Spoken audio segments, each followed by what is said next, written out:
Le couple est une grande aventure, une sacrée aventure.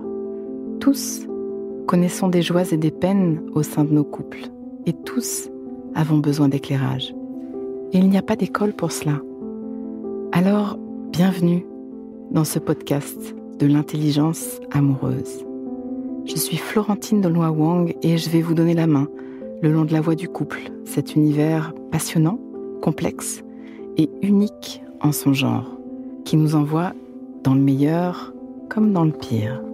Passionnément, j'apprends, je crée et je transmets des outils pour ouvrir toutes les possibilités de l'amour en nous et entre nous, pour laisser l'amour faire son travail et nous ramener à nous-mêmes, pour nous aider, tous et chacun, à fertiliser l'espace du couple.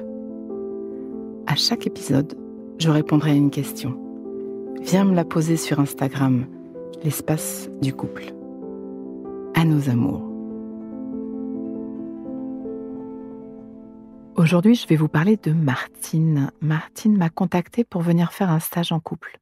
Elle et son mari sont en crise profonde et elle souhaite ardemment faire quelque chose. Mais voilà, lui n'en a pas envie. Il dit qu'il n'en voit pas l'utilité. Et elle me demande quoi faire pour le convaincre. Quoi faire quand l'autre ne veut pas bouger ? Cette question m'est souvent adressée. Très souvent, en tant que thérapeute de couple, je suis contactée par quelqu'un qui, comme Martine, voudrait faire quelque chose pour son couple, venir en séance, vivre un stage, un programme. Quelqu'un qui se trouve en pleine crise amoureuse et qui me demande comment faire pour que l'autre, son partenaire, oui, c'est vrai, c'est souvent les femmes, me demande comment faire pour que son partenaire suive dans la démarche. Cette question me touche vraiment profondément parce qu'elle est posée de l'endroit d'une vraie douleur. La peur d'aller dans le mur, la peur d'être la seule à vouloir faire autrement, sensation d'impuissance. Cette situation apporte comme une charge mentale supplémentaire, doublée d'une vraie solitude, beaucoup de peur. D'ailleurs, cette insécurité peut faire devenir assez agressif dans le lien, le désir devenant insistance et fait parfois oublier la liberté de nos différences. L'une des deux souvent, sur un chemin de développement personnel, se sent porter la transformation dans le couple, avec la croyance que rien n'avancera si l'autre ne fait pas de même, avec ce sentiment d'injustice d'être la seule à. C'est toujours moi qui.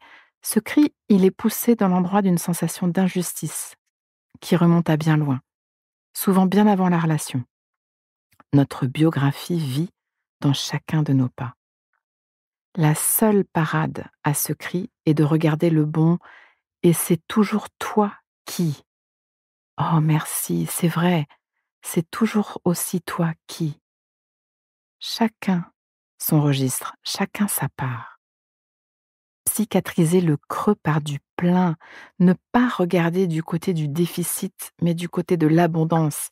Habiter le beau, le bon, le bien, toujours. Parce que même en temps de crise de couple, la porte du changement ne s'ouvre que de l'intérieur. C'est un appel intime. Nul ne peut la forcer, juste la suggérer, juste inviter. L'autre est différent de nous, et il a le droit. Ne te raconte pas l'histoire que c'est du non-amour. Si c'est toi qui voudrais tant que ton partenaire fasse le pas, alors respire. Si c'est toi qui as lu un livre génial, entendu parler d'un thérapeute fantastique, d'un stage qui change la vie, d'un programme magique, tu sens un appel. Cet appel est magnifique. Et c'est vrai que des solutions existent. Et c'est vrai que c'est dommage de ne pas en profiter. Savez-vous d'ailleurs que les couples attendent en moyenne 6 ou 7 ans quand ça va mal avant de demander de l'aide ? 6 ou 7 ans dans la douleur de la déconnexion et des disputes. Toutes ces années à vivre beaucoup du moche, à servir de modèle pas très modèle à nos enfants. Je ne me l'explique pas. Nous allons prendre des cours pour améliorer un revers, un accent, un point de crochet, une posture de yoga ou je ne sais quoi encore, mais nous pouvons nous enfoncer des années dans une relation bof, ou pire, alors que ça colore nos journées du soir au matin. Et pourtant, l'amour, ça s'apprend. Relationner au long cours, ça s'apprend. L'amour ne suffit pas. Oui, il y a des solutions fertiles pour sortir d'une crise de couple, pour être plus vivant à deux, plus vibrant à deux. Et j'en sais quelque chose. Édouard et moi, depuis des années que nous sommes en chemin, avons appris tous azimuts. Et nous nous sommes sortis de belles crises. Sans aide, sans ces stages, sans ces dialogues, sans ce parcours, nous serions probablement séparés depuis bien longtemps. L'amour ne suffit pas, je ne vais cesser de le répéter. Il nous faut apprendre, nettoyer l'espace du couple, faire connaissance, encore, toujours, profondément, avec empathie, en vulnérabilité, muscler le muscle du cœur, nous occuper de nos psychiatrices. Et nous avons besoin de guides. Mais, si l'autre n'est pas dedans, pas prêt, c'est son droit. Alors si c'est toi qui as cette impulsion, cette invitation, cette injonction peut-être, respire et lâche un peu. Dirige ton énergie différemment. Il y a beaucoup de pas que tu peux commencer à faire de ton côté. Tu vas faire un travail superbe. Lorsque l'un change, la relation change. Fais confiance. Pause. Inspire. Expire. Fais de la place à l'intérieur. Comme un petit entracte qui donne de l'oxygène. Prends juste un instant pour refaire de la place. Voilà. J'y reviens.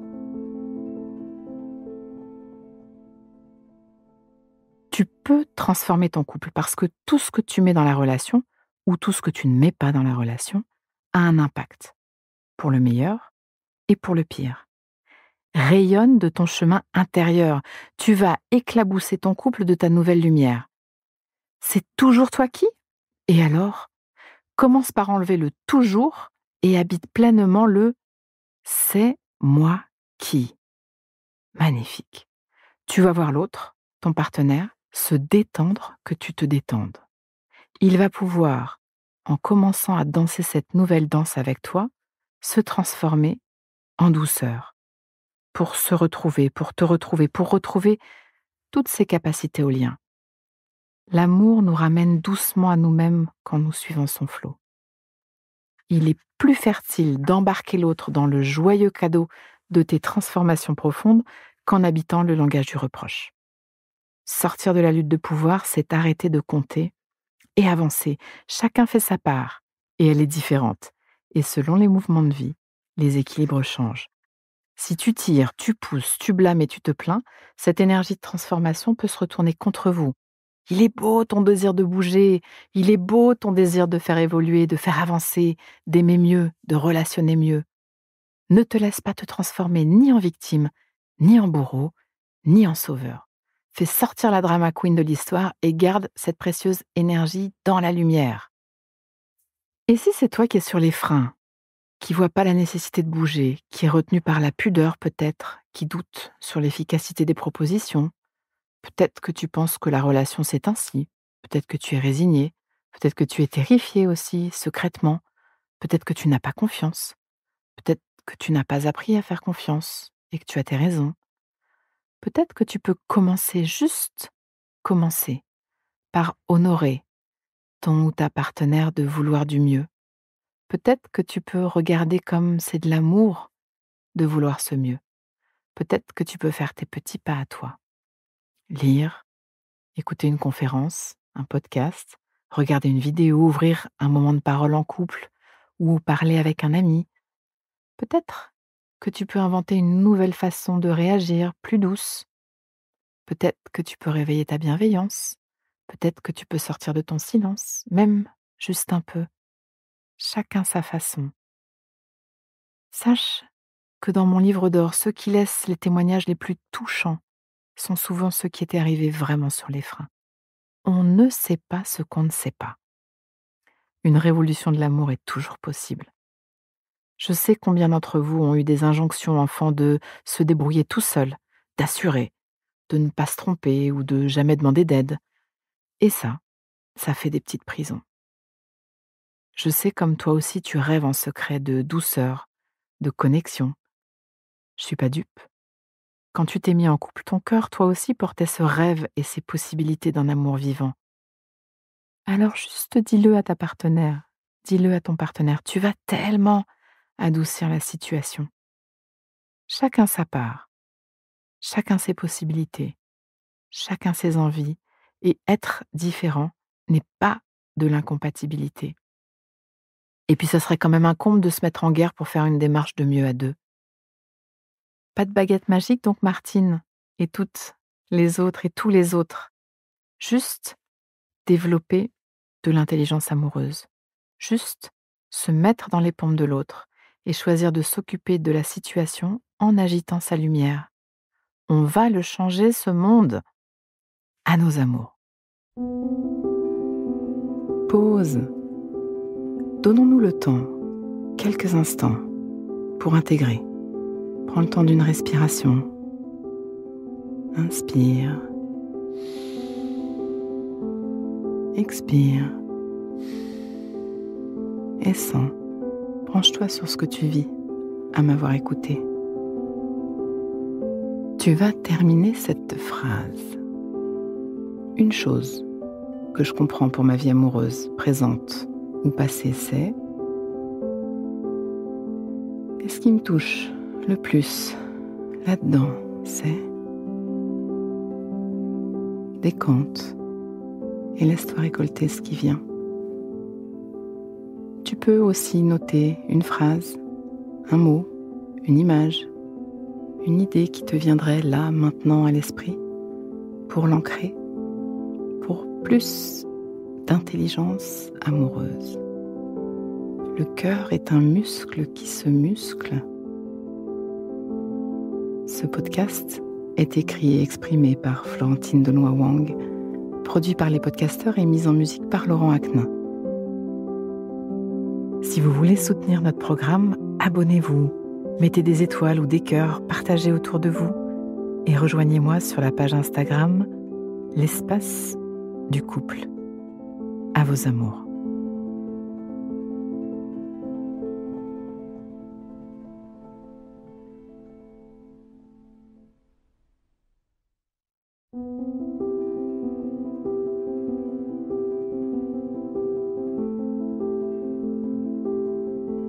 Ne manquez aucun épisode de l'Espace du couple. Abonnez-vous et mettez 5 étoiles sur Apple Podcasts, Deezer ou Castbox. À nos amours.